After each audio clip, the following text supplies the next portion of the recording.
비가 오늘 오전에 세차게 내리고 또 밤사이에 또 많이 내린다고 하는데, 우리 창문 단속 잘 하시고 집안에 이렇게 새지 않을 수 있도록 또 이렇게 오고 가는 길 안전하시고 하는 일 가운데 하나님의 은혜가 함께 하시기를 간절히 소망합니다. 오늘 우리가 살펴볼 인물은 아모스입니다. 성경에 기록한 예언자는 대예언서를 기록한 4명의 선지자, 또 소예언서를 기록한 12명의 예언자가 있습니다. 근데 이 예언자들 중에서는 이들의 출신이 잘 알려진 선지자가 있는가 하면 그 출신이 잘 알려지지 않은 선지자가 있습니다. 근데 그렇지 않은 선지자, 그러니까 이 사람의 배경이나 또 구체적으로 어떤 사람이었는지를 알 수 없는 그런 사람 중에 한 명이 아모스입니다. 그래서 어떤 학자는 아모스는 이 바람과 함께 나타나서 바람과 함께 사라진 선지자다라고 말하기도 합니다. 왜냐하면 그에 대해서 그만큼 알려진 것이 거의 없기 때문입니다. 성경에는 아모스가 어떤 사람인지 알 수 있는 그 배경에 대해서 자세히 기록하고 있진 않지만 1장 1절에 보면 어떤 사람이다라는 정도는 알 수 있습니다. 유다 왕 우시아의 시대, 곧 이스라엘 왕 요아스의 아들 여로보암의 시대, 지진 전 2년에 드고아 목장 중 아모스가 이스라엘에 대하여 이상으로 받은 말씀이다라고 이렇게 말씀하고 있습니다. 그러니까 드고아에 살고 있었던 목자라는 것이죠. 지도를 하나 보시면 드고아는 예루살렘에서부터 약 15km, 16km 정도 남쪽으로 떨어진 산지 마을입니다. 그곳은 해발이 약 850m 고원의 마을인데, 그곳에는 황량한 들판과 목축지로 둘러싸여 있다라고 합니다. 또 그 지역에 또 다른 특징이 있다고 한다면 이 농업과 목축이 모두 가능했던 지역인데, 아모스는 이런 목축업, 양을 치는 목축업과 또 뽕나무를 재배하는 그 농업을 함께 하고 있었습니다. 그래서 오늘 본문 14절에 보시면 아모스가 아마샤에게 대답하여 이르되 나는 선지자가 아니며 선지자의 아들도 아니라 나는 목자요 뽕나무를 재배하는 자로다라고 말하고 있습니다. 두 가지 직업을 가지고 있었던 사람이죠. 그리고 또 하나 자기에 대해 소개하기를 나는 선지자가 아니며 선지자의 아들도 아니다라고 말하고 있습니다. 우리나라에 흔히 오래전부터 나온 것이 수저론이 있습니다. 어떤 배경에서 태어나느냐에 따라서 다이아몬드, 또 금, 은, 동, 흑수저가 있습니다. 그러니까 재벌집에서 태어나면 처음부터 모든 것을 다 가지고 있어서 다이아몬드 수저라고 하죠. 근데 태어날 때 아무것도 없고 심지어 자신을 돌봐줄 이 부모나 이렇게 돌봐줄 보호자가 없는 분들을 흑수저라고 합니다. 그래서 아무리 평생을 노력해도 그 수저를 벗어나기가 힘든 시대다라고 말하는 사람도 있습니다. 그러니까 이런 수저론을 신앙인에게도 가져올 때가 있습니다. 몇 대째 믿음이 이어져 오고 또 어떤 큰 교회에 담임을 하고 있는 목사님의 자녀로 태어나면 그 사람을 금수저라고 합니다. 하지만 부모님 둘 다 믿지 않으시고 또 배우자도 믿지 않는 분들을 신앙의 흑수저다라고 이야기하기도 합니다. 하지만 하나님은 사람이 말하는 어떤 수저를 가지고 있느냐는 별로 중요하게 생각하지 않으십니다.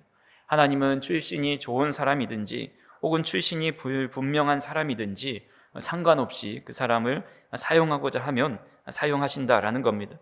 그래서 왕정시대 때 보면 그 왕정시대로 넘어가기 전에 이 마지막 사사로 이스라엘을 다스리고 지도하고 또 제사장의 역할을 하고 있었던 사람이 사무엘입니다.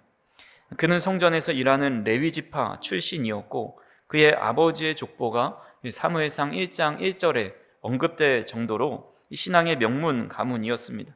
그리고 그는 당시에 대제사장으로 있었던 엘리 밑에서 훈련을 받으며 자라났던 그 시대의 영적인 엘리트 중에 엘리트였습니다. 그러니까 그런 사람을 주님께서 들어서 사용하신 거죠. 또 예레미야나 에스겔을 보더라도 그들은 제사장 집안의 가문의 출신으로 있다가 하나님께 부름을 받았습니다. 그러니까 이런 제사장 가문의 집안 출신, 또 레위 집안의 출신, 어떤 신앙이 좋은 사람들의 출신을 하나님께서 부르셔서 그 사람을 시대의 그런 선지자나 제사장의 역할을 가지게 합니다. 그런 반면에 아무것도 내세울 수 없는 그런 배경을 가진 사람을 사용하기도 하시죠. 우리가 잘 알고 있는 사사 기드온은 이 므낫세 지파의 가장 작은 집안 출신입니다. 그는 스스로를 나는 가장 작은 자다라고 고백을 합니다. 또한 에훗이라는 사사는 오른손에 장애가 있어서 왼손을 사용해야만 했습니다.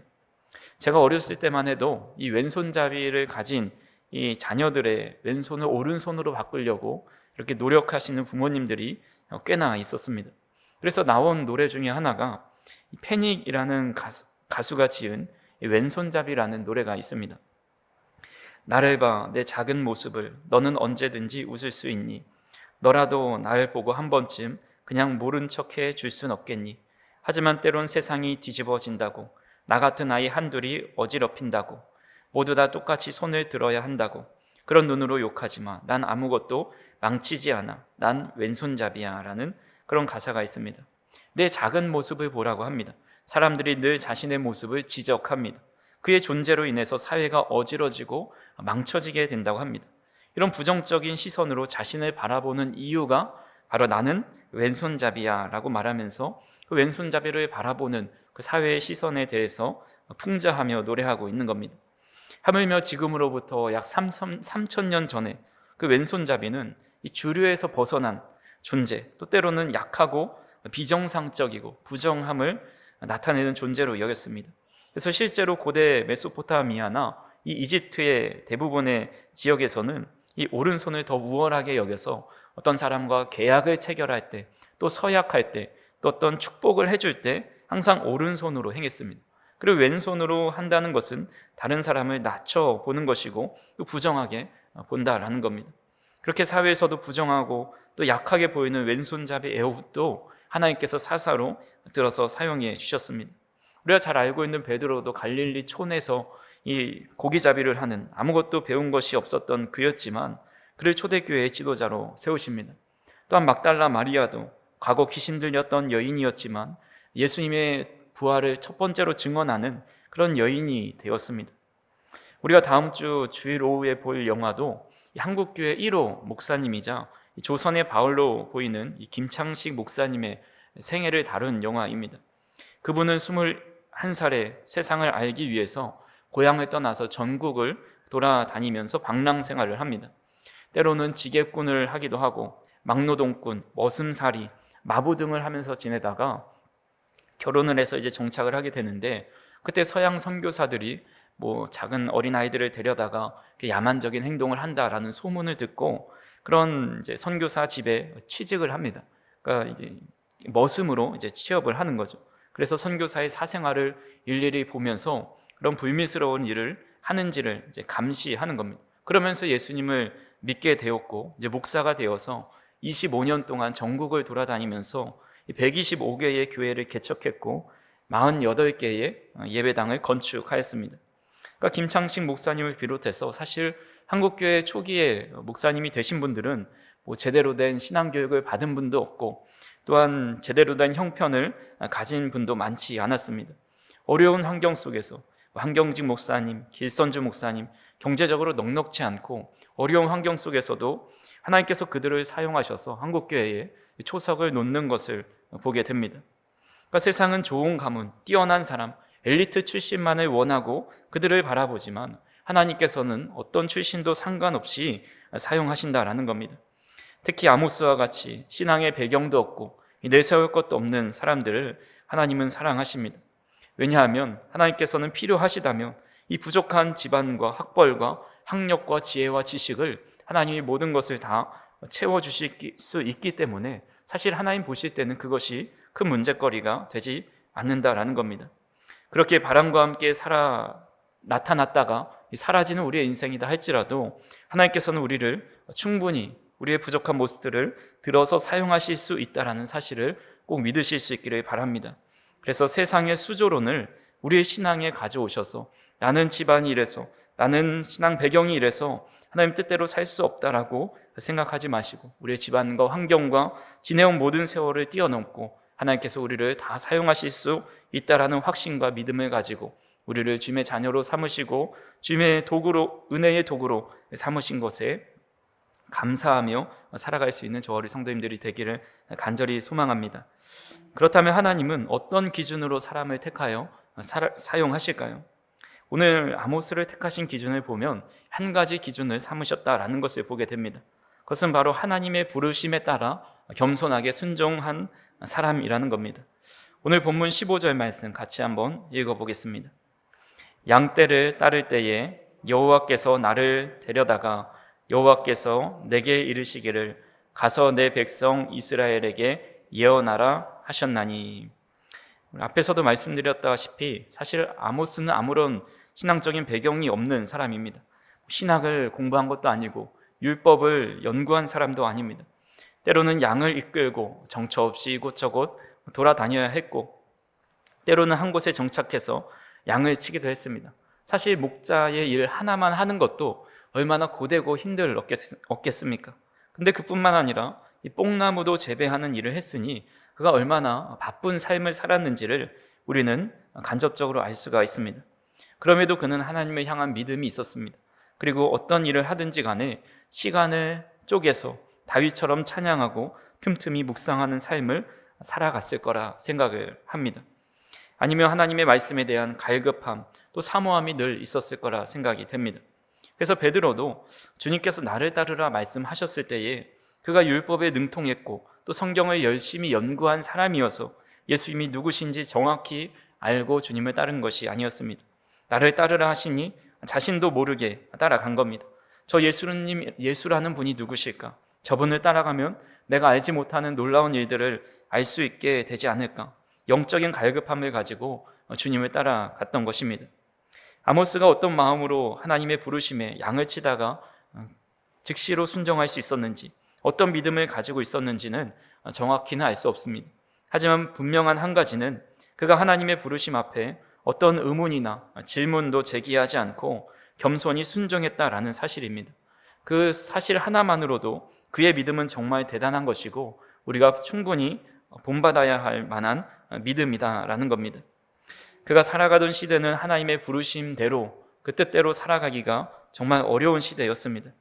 우리 아모스 1장 1절을 읽었지만 그가 활동했던 시대가 언제인지를 알려주고 있습니다. 유다 왕 우시아의 시대였고 또 이스라엘 왕 요아스의 아들 여로보암의 시대였습니다. 우리가 지난 금요일날 아삽의 시를 보면서 여로보암에 대해 언급해 드렸습니다. 북이스라엘의 이 멸망을 이제 슬퍼하면서 지었지만 사실은 여로보암 시대 때 가장 강성했었고 그 이후로부터 계속 이제 점점 타락하게 되고 몰락하게 됩니다. 그때 여로보암 2세는 가장 길게 통치하면서 북이스라엘 왕 중에서 가장 길게 통치하면서 제2의 솔로몬 왕국을 이룰 정도로 아주 영토를 많이 확장했습니다. 전쟁에 나갈 때마다 승리하였습니다. 또한 힘이 강해질수록 주변 나라들의 조공과 또 화친을 맺으러 오면서 교역을 해 나갑니다. 그렇기 때문에 상업이 점점 발전하고 막대한 부를 쌓게 됩니다. 북이스라엘은 경제적인 부흥과 전쟁의 승리를 경험하면서 소위 먹고 살 만한 나라가 된 겁니다. 하지만 이렇게 좋은 시절에도 문제가 있었습니다. 북이스라엘의 교만과 사치로 가득 그 세상을, 그 나라에 가득하기 시작한 것입니다. 국가의 권력이 막강해지면서 도시가 발전하고 부유한 사람들은 별장을 짓기도 하고 자신의 개인의 포도주를 또 포도원을 가지게 되고 또 비싼 그런 상아 같은 것들로 장식을 자신의 집안에 장식을 합니다. 그래서 아모스 6장 4절에서 6절에 보시면 상아상에 누우며 침상에서 기지개 켜며 양떼에서 어린 양과 우리에서 송아지를 잡아서 먹는다라고 말합니다. 여기서 상아상이라는 것이 이 상아 아주 고급 재료로 만든 상이다라는 거죠. 요즘으로도 상아상으로 만든 상을 이렇게 가지려고 한다면 그 값이 상당할 텐데 그 당시 사람들이 이렇게 부와 사치를 가지고 살았다라는 겁니다. 또한 침상에서 기지개를 켰다고 합니다. 아무 일 없이 늘 편안하게 안일함과 게으름 속에 살아가는 모습을 표현한 것입니다. 또한 송아지를 잡아 먹습니다. 이 잔치용으로 최고급 식재료입니다. 가난한 자들은 이런 송아지조차 없어서 못 먹는데 그에 대비되는 상류층은 이렇게 맛있는 음식을 마음껏 먹는다라는 겁니다. 또한 5절에 보니까 비파 소리에 맞추었다라고 하는데 늘 음악과 오락을 통해서 자신의 쾌락을 채워간다라는 겁니다. 또한 6절에 보니까 대접으로 포도주를 마시며 귀한 기름을 몸에 바르면서 요셉의 환난에 대하여는 근심하지 아니하는 자로다라고 말씀합니다. 보통 잔에 포도주를 따라 마실 텐데 대접으로 포도주를 마신다라는 것은 과도한 음주를 한다라는 것이고 사치를 부린다라는 겁니다. 귀한 기름을 몸에 바른다는 것은 비싼 향료를 사용해서 이 부유층의 사치성을 잘 표현하고 있습니다. 또한 요셉의 환난은 이 북이스라엘의 전체에 곧 무너져 내릴 것을 이제 암시하고 있는데, 그럼에도 불구하고 전혀 개의치 않는, 자신이 편안하면 또 자신만 안락하게 생활하면 아무런 상관도 없다라는 그런 자신의 이기적인 모습을 표현하고 있습니다. 그러니까 당시 부를 쌓은 자들은 자신의 쾌락과 또 편안함만을 추구하며 살았습니다. 그리고 자신이 가진 것을 아무에게도 나누려 하지 않았습니다. 아모스 4장 1절에 보니까 사마리아의 산에 있는 바산의 암소들아 이 말을 들으라. 너희는 힘없는 자를 학대하며 가난한 자를 압제하며 가장에게 이르기를 술을 가져다가 우리로 마시게 하라 하는도다. 이 바산의 암소들이라는 표현은 부유층의 지도층의 부인들을 빗대어서 부르는 말입니다. 그들은 힘없는 자를 학대하고 가난한 자를 압제하면서 하나님의 긍휼과 사랑을 실천하지 않고 있었습니다.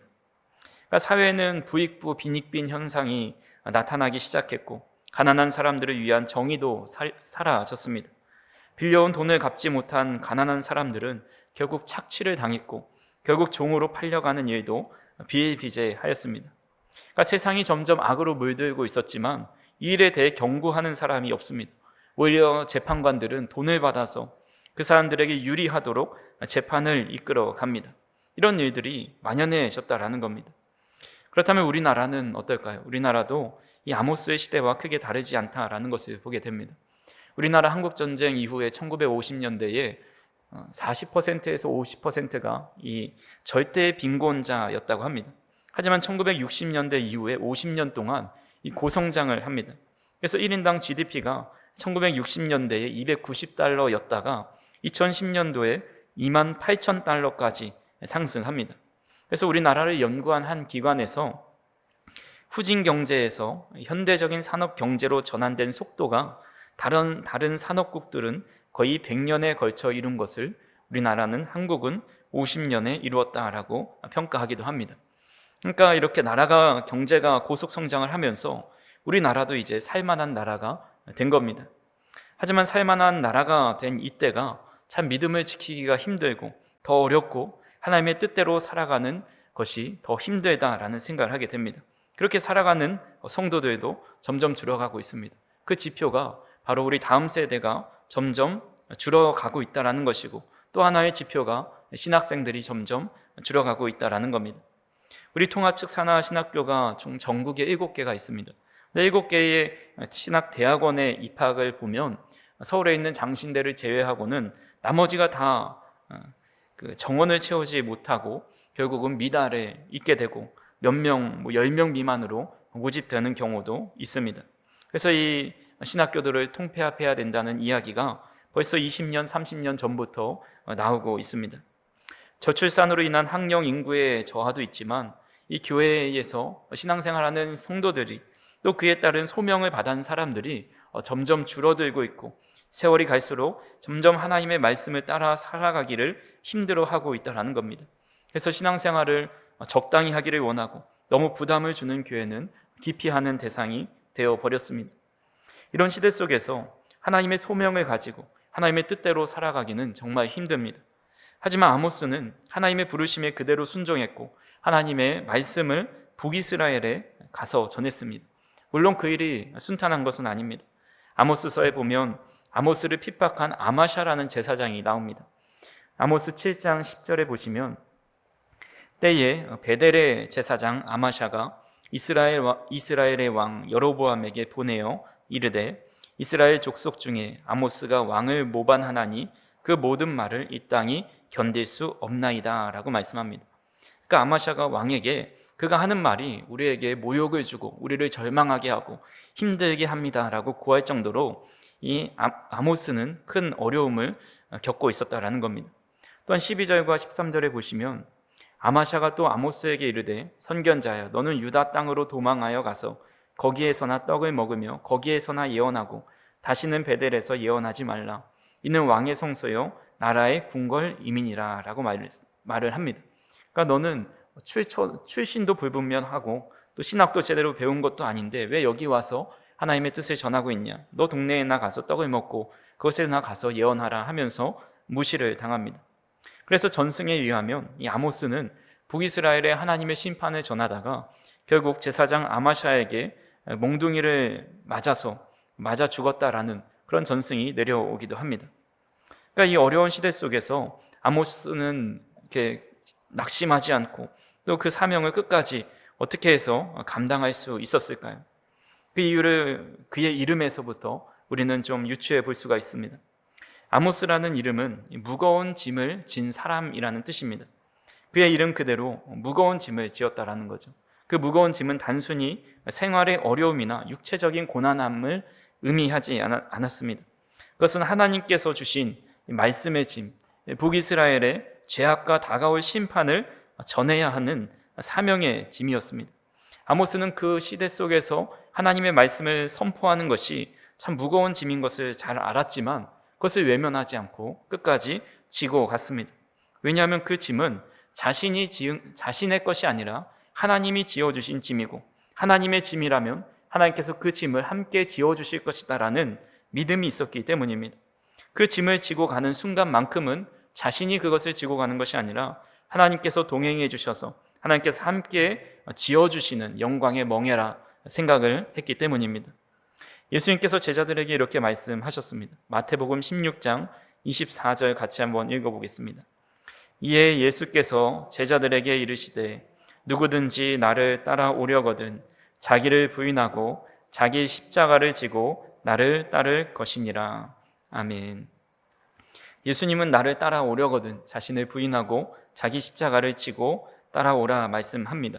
자기를 부인하는 것은 정말 힘든 일이죠. 그리고 십자가를 진다는 것 자체, 자신이 매달릴 수 있는 그 큰 십자가를 진다는 것도 더욱더 가중되는 짐입니다. 하지만 주님은 나를 따라오려거든 이라고 말씀합니다. 이 말씀이 무엇을 의미합니까? 자기를 부인하고 십자가를 지고 가는 길은 곧 그 바로 앞에 주님이 걸어가고 계시는 것이고 또 우리는 그 길을 따라가는 것이다 라는 겁니다. 즉 우리가 십자가를 지고 걸어가는 한 주님은 그 길을 늘 동행해 주신다라는 것이죠. 그렇기 때문에 베드로도 또 야고보도 사도 바울도 믿음의 많은 선지자들도 끝까지 그 무거운 십자가를 지고 자신에게 주신 그 일들을 끝까지 감당할 수 있었다라는 겁니다. 저 우리 성도님들도 마찬가지입니다. 이 어려운 시대 속에서 하나님의 뜻대로 살아가는 것은 결코 쉬운 일이 아닙니다. 이렇게 편안한 생활을 세상에서 기껏해야 100년 사는데 편안하게 하고 싶은 거 마음껏 하고 마시고 즐기고 사는 게 인생이라고 말을 합니다. 한 번 사는 인생 피곤하게 살지 말고 물 흐르듯이 행복하게 살라라고 이야기합니다.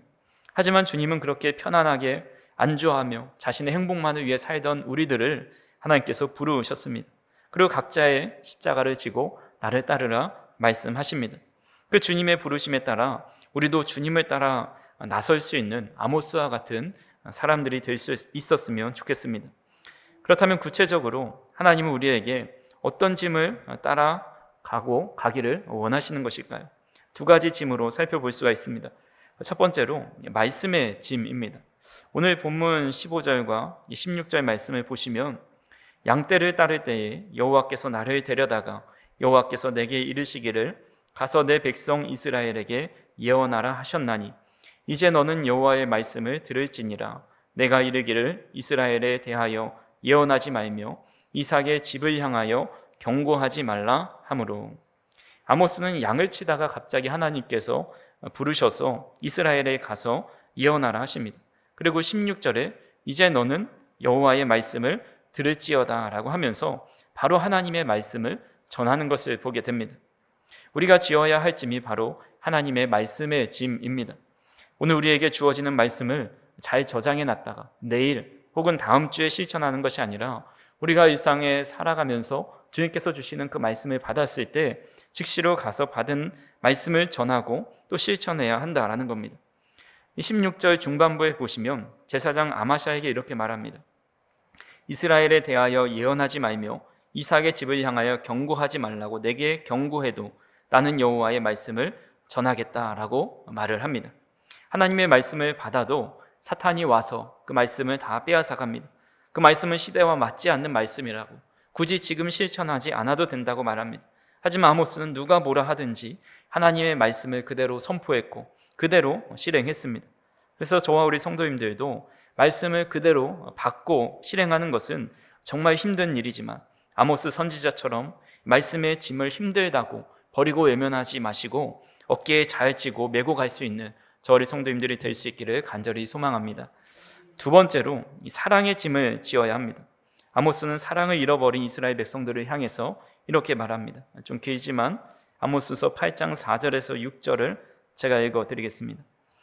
가난한 자를 삼키며 땅에 힘없는 자를 망하게 하려는 자들아, 이 말을 들으라. 너희가 이르기를 월삭이 언제 지나서 우리가 곡식을 팔며 안식일이 언제 지나서 우리가 밀을 내게 할고 에바를 작게 하고 세계를 크게 하여 거짓 저울로 속이며 은으로 힘없는 자를 사며 신 한 켤레로 가난한 자를 사며 찌꺼기 밀을 팔자 하는도다.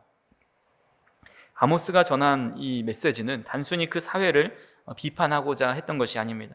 그것은 하나님의 마음을 모르고 이 약자들을 더 착취하고 힘없는 자들을 신 한 켤레 되는 값으로 사면서 그들의 어려움을 외면하고 있다라는 겁니다. 사도 바울은 갈라디아 교회에게 이렇게 편지했습니다. 갈라디아서 6장 2절에 보면 너희가 짐을 서로 지라 그리하여 그리스도의 법을 성취하라. 너희가 짐을 서로 지는 것이 그리스도의 법을 성취하는 것이다 라고 말씀합니다. 다른 사람의 짐을 언제 지어줄 수 있겠습니까? 그 사람을 사랑하고 긍휼히 여길 때에 져줄 수 있는 겁니다. 일반적으로 지나가는 사람, 일면식도 없는 사람의 짐을 볼 때에 저 사람 짐이 무거워 보이니 내가 들어줘야지, 대부분 그렇게 하지 않습니다. 물론 힘들게 그 짐을 지고 가는 어르신들을 보면 도와드리고 싶은 마음에 짐을 져주기도 하죠. 하지만 그 행동조차 그 어르신을 긍휼히 여기는 사랑으로부터 시작됩니다. 연인들끼리 걸어갈 때 덩치 큰 남성분이 여성의 작은 핸드백을 들고 가는 모습을 가끔씩 보게 됩니다. 사실 별로 무거워 보이지 않습니다. 하지만 이 남성은 여성분이 조금이라도 힘들게 그것을 드는 것이 싫어서 작은 짐이라도 대신 들어주고 싶은 마음이 있는 것이죠. 이것이 사랑의 힘이다라고 할 수가 있습니다. 그리스도의 법은 자기 짐만 가지고 남이사 상관없이 걸어가는 사람이 아닙니다. 다른 사람을 배려하고 생각하고 도와주려고 하고 자신의 것을 나눠 가지려 하고 또 다른 사람이 힘들게 지고 가는 그 짐을 함께 나눠지려 하는 그런 삶을 살아가게 된다라는 겁니다. 그래서 그리스도의 법을 성취하는 사람은 늘 사랑의 법을 성취하고 또 다른 사람을 긍휼히 여기며 살아간다라는 겁니다. 그렇게 간절히 바라기는 저 우리 성도님들이 사랑의 짐을 지셔서 다른 사람의 무거운 짐을 함께 지고 걸어갈 수 있는 저 우리 성도님들이 되기를 간절히 소망합니다. 아모스는 이런 무거운 짐을 지고 살아갔습니다. 하나님의 사명의 짐, 또 말씀의 짐, 사랑의 짐, 어려운 시대 속에서도 그런 짐을 지고 살아갔지만 그가 아마 그 짐을 그렇게 무겁게 여기지 않았을 거라 생각이 됩니다. 왜냐하면 그 짐은 자기 혼자 든 짐이 아니기 때문입니다. 하나님께서 함께 들어주셨기 때문이죠. 하나님께서 그 짐을 지어주셨다면 그 짐을 50%씩 들게 하셨을까라는 생각을 해보게 됩니다. 우리가 장을 보고 한보따리 짐을 들고 갈 때에 아이가 때로는 내가 이거 같이 들어줄게 하는 기특한 생각을 할 때가 있습니다. 그러면 그래 고마워 하면서 장바구니 한쪽을 내어주죠. 그때 한쪽을 내어주면서 힘을 풀어버리는 부모는 없을 겁니다. 내가 내 짐을 좀 나눠준다 했으니 50% 정도는 너가 들어야지, 아니 최소한 40%는 너가 들어야지 하면서 힘을 풀어버린 부모가 없다라는 겁니다. 100% 부모가 그 짐을 들고 갑니다. 그리고 아이는 그냥 손만 얹어서 가는 겁니다. 하나님은 우리에게 이 시대에 하나님의 사람으로 살아가게 하면서 그 짐이 무거워 보일지라도 사실은 무겁게 지게 하지 않으십니다. 우리가 하나님의 말씀에 순종하고 발을 내딛을 때에 하나님은 우리의 걸음을 가볍게 하십니다. 우리 어깨의 짐을 하나님의 어깨에 100% 짊어지시면서 우리는 그저 손만 얹게 하십니다. 짐을 지어보지 않은 사람만이 그 짐이 무겁다고 생각을 하고 그 짐이 무겁다고 생각하니 그것을 지려 하지 않습니다. 하지만 그 짐을 지어본 사람은 하나님께서 나의 짐을 다 지신 것을 경험했기 때문에 별로 무겁지 않게 그 짐을 지고 걸어갈 수 있는 겁니다. 그렇게 아무리 시대가 변하고 믿기 힘든 시대라 할지라도 믿음으로 살아가는 삶을 두려워하지 않으시기를 바랍니다. 하나님께서 저와 우리 성도님들의 삶을 인도하실 것이고, 우리가 진 십자가를 우리가 홀로 지게 하지 않으시고, 하나님께서 대신 더 그 짐을 많이 지시고, 무엇보다 우리가 힘들어할 때 그 십자가를 대신 지실 뿐만 아니라 우리를 등에 업어서 우리의 삶을 인도하여 주신다라는 사실을 꼭 믿으실 수 있기를 바랍니다. 그래서 아모스처럼 우리는 힘든 시대를 살아갔다 할지라도 우리가 늘 하나님께서 부르실 때에 그 부르심의 즉시로 따라가는, 그런 즉시로 순종하는 마음과 하나님을 온전히 신뢰하는 믿음을 가지고 이 시대에서 말씀의 짐을 능히 지고 또 사랑의 짐을 능히 가볍게 지고 살아갈 수 있는 저 우리 성도님들이 되시기를 주님의 이름으로 축원합니다. 기도하시겠습니다. 사랑과 은혜가 풍성하신 하나님 아버지, 아모스와 같이 출신도 배경도 아닌 순종을 보시는 주님의 마음을 또한 우리가 다시 한번 깨달을 수 있도록 인도하여 주시니 감사를 드립니다. 아무것도 아닌 저의 삶을 붙들어 주셔서 주님의 자녀 삼아 주시고 주님의 귀한 사명을 맡겨 주시니 감사를 드립니다. 우리에게 주신 말씀의 짐을 무겁다고 피하지 않게 하여 주시고 가난한 자와 힘없는 자를 향한 사랑의 짐을 기쁨으로 질 수 있도록 인도하여 주시옵소서. 우리의 힘으로는 감당할 수 없지만 주님이 함께 들어주시고 우리와 함께 동행하시고 성령께서 능력 주실 때에 우리가 끝까지 그 믿음의 길을 걸어갈 수 있음을 고백하오니 우리와 함께하여 주옵소서. 주님의 부르심 앞에 머뭇거리지 않고 즉시 순종하는 믿음을 주시고 이 세상 속에서 주님의 빛과 소금의 역할을 잘 감당할 수 있도록 인도하여 주옵소서. 아무리 시대가 어렵고 힘들수록 믿음의 길을 포기하지 않게 해주시고 믿음의 발걸음을 걸어가는 것을 두려워하지 않고 담대하게 믿음으로 살아갈 수 있는 우리의 삶이 될 수 있도록 인도하여 주옵소서. 흩어져 있는 우리 성도님들 어디에 있든지 무엇을 하든지 믿음의 발걸음 걸어갈 수 있도록 인도하여 주시고 세상의 뜻을 쫓아 살아가는 것이 아니라 주님의 말씀을 듣고 그 말씀에 순종하는 삶을 살아갈 수 있도록 인도하여 주옵소서. 예수님의 이름으로 기도하옵나이다. 아멘.